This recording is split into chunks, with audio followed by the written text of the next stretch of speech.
what is an eating disorder? Is it a walking skeleton who never eats? Or someone who eats everything in the kitchen and purges it all up? Is it someone who excessively exercises to burn off every calorie they've consumed? I state that it's much more complex than the typical picture we see. The mental torture of what goes on inside the mind of an individual with an eating disorder is so complex, a simple sentence can't describe it. If only you really truly knew the pure excruciation of the pain that a sufferer puts their body and mind through just so they can numb the pain of the world, or to have some sort of control in a planet that seems so out of control. Some people can make eating disorders appear so glamorous, which is far from the reality when you're actually suffering or close to someone suffering. An eating disorder is so complex. It's someone lying in a hospital bed being restrained to be tube fed. It's where hair falls out in clumps and fur-like hair grows in other parts of your body to keep you warm. It's where you're sectioned in a psychiatric ward whilst begging them to let you go. It's where you're so cold to the bone that even when the sun is out, you can't heat up. It's your teeth noticeably eroding away, that is, the ones that haven't already fallen out due to excessive purging. Wait, there's more. There's the humiliated face when you've been caught scraping through the bin desperately for more binge food. Or when you've bought £40 worth of binge food that you wouldn't dare let anyone see because of the shame you feel. Or the constant hospital visits because your electrolytes have plummeted yet again, so you have to get bags of IV fluids just to normalise them, to stop your heart from failing. Or when you've had another accident in public because you've consumed too many laxatives on a daily basis.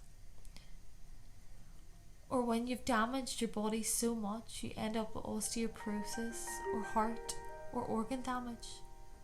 Most importantly, all of these complications can and do occur at a healthy weight. Eating disorders kill at all weights, and help is needed and deserved, whatever stage a sufferer is at. If you aren't in recovery from an eating disorder, you're dying from one. Who could ever glamorise this? A true torturous mental illness that is not always visible to the eye. It's where an individual feels so much hate and disgust towards oneself that they punish themselves. It's where they can look in the mirror and genuinely see something totally different than what everyone else sees. It's a living hell, complete and utter torture. It doesn't make sense and is completely different for each individual suffering. I say suffering because it truly is suffering. It's not something you choose, and ironically it's not something you can control. It's out of the sufferer's control. It's a minute by minute, hour by hour, day by day pain. It's not something you can explain because it doesn't make sense. If only it was as easy as to just eat. Eating disorders don't discriminate. It affects boys and girls, men and women of any age, race or sexuality. It can affect anyone at any time and can creep up on its victim when they least expect it. It's a messy illness that steals your independence and life. It's a killer, and it can kill anyone at any time, at any weight. Weight is just one factor of an ever-continuous list of struggles.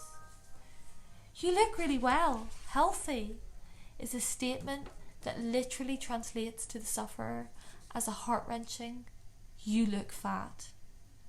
Don't ask me why, because it doesn't make sense. Why wouldn't we want to look well? But we don't, yet we do, but we don't. See, it doesn't make sense. We may look well to the eye, but be suffering so excruciatingly behind closed doors.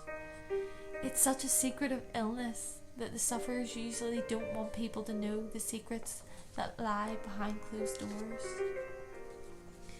It's an illness that can destroy a family. It's a family illness. No matter how strong a family are, it can drag everyone down with it.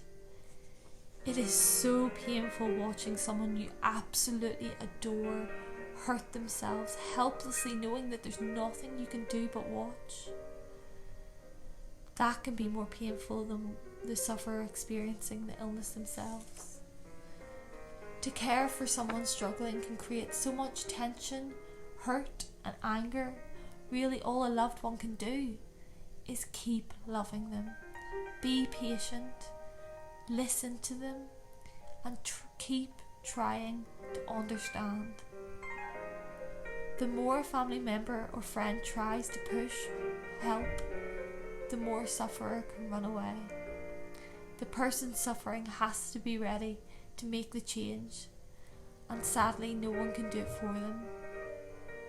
Eating disorders have the highest mortality rate of any mental illness out there. 1 in 5 sufferers will die either by suicide, malnutrition or organ failure. That's the reality of it. It's scary once you're in the world of knowing people with eating disorders how many people you start to lose. It's an illness that needs to be taken seriously. It's not as simple as just eating. The mind of an individual with an eating disorder is so complex, even sufferers can't explain it. It's got so many complexities and contradictions, I don't think we'll ever be able to explain it in a single sentence. It's a debilitating mental illness that can be hidden for years. I hope people can learn to be more understanding about eating disorders and how they work, because the more people understand and are ready to listen, the more people who are suffering will talk. This is one person's way of helping people understand and not judge someone suffering. Please try to understand that an eating disorder is an illness, not a diet gone wrong.